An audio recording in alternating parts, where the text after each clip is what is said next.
Doctor Babasaheb Ambedkar सामाजिक विकास योजना अंतर्गत महात्मा ज्योतिबा फुले नगर येथे विपश्यना केंद्र बांधणे या कामाचा शुभारंभ आमदार फारुख शाह यांच्या शुभ हस्ते तक्षशिला बुद्ध विहार महात्मा ज्योतिबा फुले नगर मोगलाई येथे संपन्न झाला।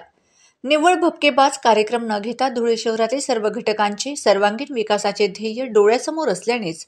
विपश्यना केंद्रासारखा अभिनव प्रयोग राबविता आल्याचं प्रतिपादन आमदार शाह यांनी केलंय। यावेळी advocate Vilas झालटे, engineer Avinash Thorat, advocate Madhukar Bhise, Salem Shah, माजी नगरसेवक नासिर पठाण, गणे डॉलर, सईद बेग, येसू तायडे, आनंद लोंढे, साहेबराव लोंढे, किसन बागुल, हरिश्चंद्र लोंढे,